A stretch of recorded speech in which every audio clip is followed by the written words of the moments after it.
नमस्कार दोस्तों, मैं हूं प्रदीप कुमार। आप देख रहे हैं पीके मोटर वाइंडिंग चैनल। आज हमारे पास ये सिंगल फेस स्टार्टर आया हुआ है। इसमें एक एम्पियर घड़ी, वोल्टेज घड़ी और एक एमसीबी और एक चटकनी लगी हुई है। इसके अंदर प्रॉब्लम आ गया है। इसके अंदर क्या प्रॉब्लम आया हुआ है इस वीडियो में हम आपको बताएंगे। ये फेस न्यूट्रल RYB, यहाँ हमारी केबल के पॉइंट लगते हैं और अर्थ फेस इधर देना होता है। अब हम इस वीडियो के अंदर किस प्रकार से प्रॉब्लम आया है, इस ग्राहक की मोटर नहीं चल रही है, अब हम इसको चेक करेंगे बारीकी से। सबसे पहले हमें क्या चेक करना चाहिए इसके अंदर का, हमें सबसे पहले इसके अंदर एमसीबी चेक करें। आप एम्पियर घड़ी चेक कर लें और इस चटकनी को भी चेक करें। अगर आपकी एमसीबी ख़राब होगी तो भी मोटर नहीं चलेगी। अगर घड़ी ख़राब हो चुकी है एम्पियर तो भी मोटर नहीं चलेगी। अगर आपकी ये बंद चालू करने वाली चटकनी ख़राब होगी तो भी आपकी मोटर नहीं चलेगी।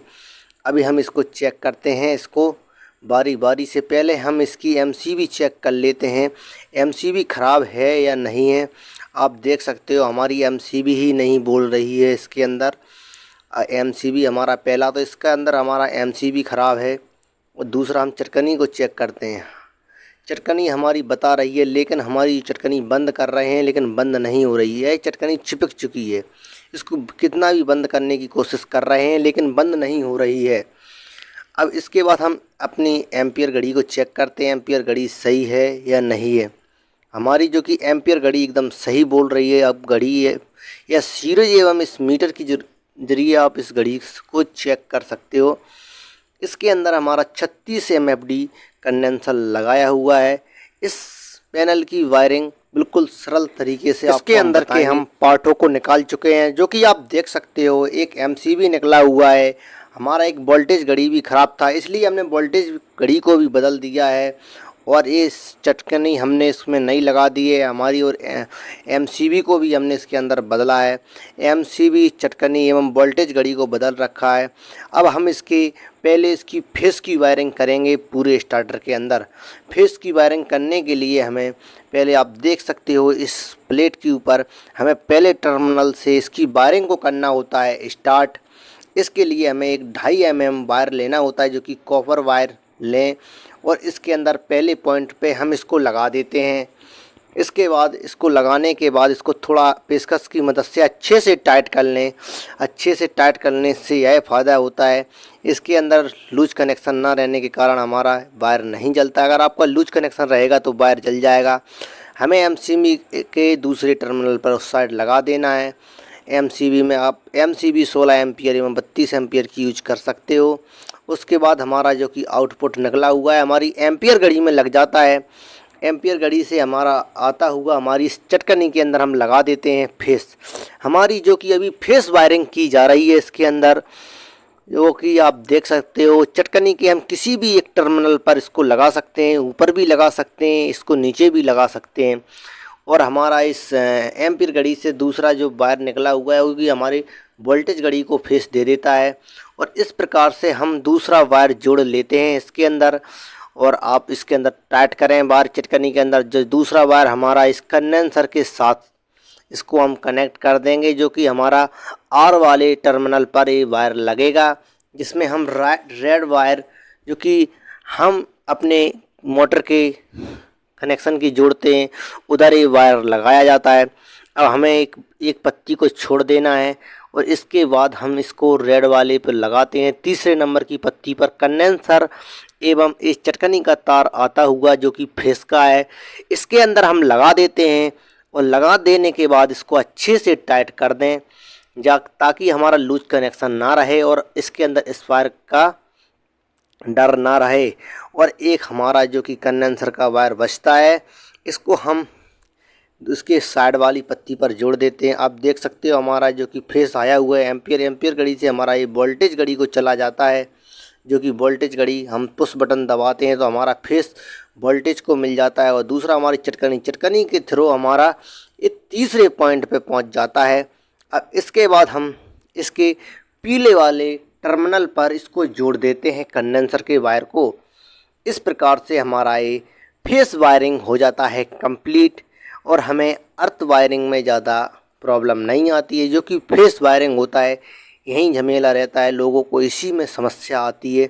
बस आप फेस वायरिंग इसके अंदर करना सीख जाएंगे तो न्यूट्रल वायरिंग में कोई प्रॉब्लम नहीं होता। न्यूट्रल वायरिंग बिल्कुल आसानी से हो जाता है।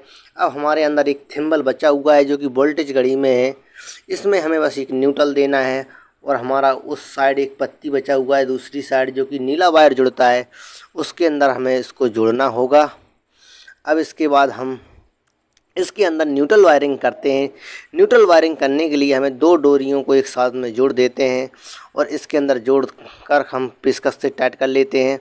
और दूसरा हम इसमें थोड़ी लूप लेके इसके नीले वाले वायर हम जोड़ते हैं लास्ट वाली पत्ती पर, इसकी लूप को हम जोड़ देते हैं। इस कटर की मदद से हम इस तार को छील रहे हैं। छील देने के बाद न्यूट्रल वायरिंग हमारा हो रहा है।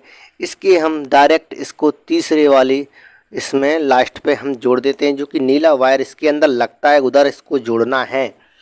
इसको टाइट जोड़ लें, अच्छे से ढीला ना रहे। और हमारा जो कि वोल्टेज पर एक हमारा बचा हुआ था वहाँ पर हमारा इधर से ही डायरेक्ट न्यूट्रल हमारा वोल्टेज घड़ी में चला जाता है और हमारा वोल्टेज को हमारा फेस और उस पुश बटन से मिल जाता है। इस प्रकार हमारा वोल्टेज घड़ी बता देता है। इस हमारी दूसरे वाले पॉइंट को हमारे इस पे तीसरे वाले लास्ट वाले पॉइंट पे हमारा पहुंच जाता है इसका न्यूट्रल।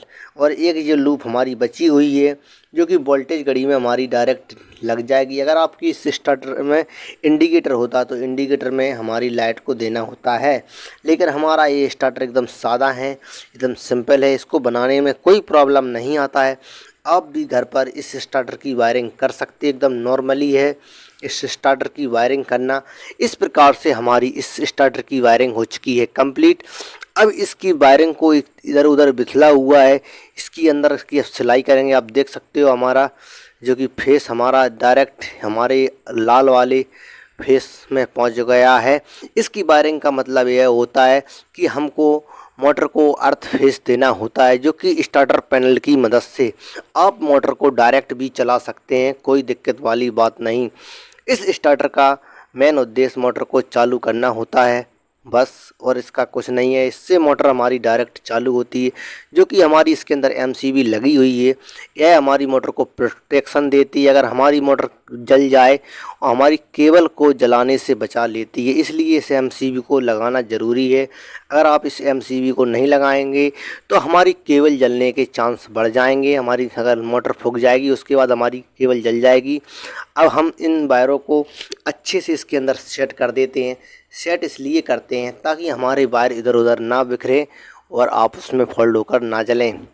और बांधने के बाद इसको अच्छे से टाइट बांधना है, जिस प्रकार से इसमें पहले बंधा हुआ था हमारे पास हो। अगर आप धागे से भी बांध सकते हो और इसके जो भी बेल्ट आते हैं प्लास्टिक के उससे भी बांध सकते हो, आपको जिस प्रकार से अच्छा बांधना लगे। अगर आपको वीडियो अच्छा लगता है तो वीडियो को लाइक करें, शेयर करें, हमारे चैनल को सब्सक्राइब कर लें इसी से लेटेस्ट वीडियो पाने के लिए। आप देख सकते हो हमने इसकी वायरिंग कर ली है कंप्लीट। अब इसकी हम टेस्टिंग इस मीटर से दिखाएंगे, जो कि चटकनी को हम बंद चालू करके बताएंगे। इस चटकनी का हम इधर से देख लेते हैं हमारा फेस आउट हो रहा है नहीं हो रहा है, बंद चालू हो रहा है नहीं हो रहा है। इस प्रकार आप देख सकते हो हमारी मीटर में हमारी ये बता रहा है चटकनी बंद चालू हमारी मोटर हो रही है। अब हम इसको सीरीज से डायरेक्ट चेक करेंगे, आपको इस सीरीज से चेक करके बताएंगे। इधर से हमने मीटर से चेक कर लिया है, जो कि हमारा स्टार्टर एकदम क्लियर बता रहा है। हमने इसके अंदर एक ही कलर की वायर का यूज किया है, जो कि 2.5 mm की वायर है। आप एक भी कलर का कर सकते हैं, आप ब्लैक एवं येलो ले सकते हैं, अलग अलग कलर आप समझने के लिए। मैंने एक ही कलर से इसका वायरिंग का यूज किया, जो कि हमारे पास एक ही कलर वायरिंग के लिए मौजूद था, इसलिए हमने एक ही से इसको करके बताया। 2.5 mm वायरिंग इसके अंदर की है, ताकि हमारी मोटर चलने पर हमारे स्टार्टर की वायरिंग ना जले। अब हम इसके तार को जोड़ देते हैं, जो कि हमारा आप देख सकते हैं, इसको हम दबाते हैं वोल्टेज को, जो कि हमारे इसमें 240-230 वोल्ट आ रहे हैं। और इस एमसीबी से हम बंद भी कर सकते हैं, और इस चटकनी से हमारी मोटर हो जाती है बंद चालू। आप एमसीबी से भी बंद चालू कर सकते हो, जो कि हमारी अगर इसके अंदर हम मोटर की वायर लगाएंगे तो हमारी इसकी साइड हमारे एम्पियर भी आ जाएंगे, जो कि न्यूट्रल फेस हमने आप देख सकते हो उस पर लिखा हुआ है, उसी हिसाब से इसके अंदर न्यूट्रल फेस देना है। अगर आपका न्यूट्रल इधर हो गया फेस उधर होगा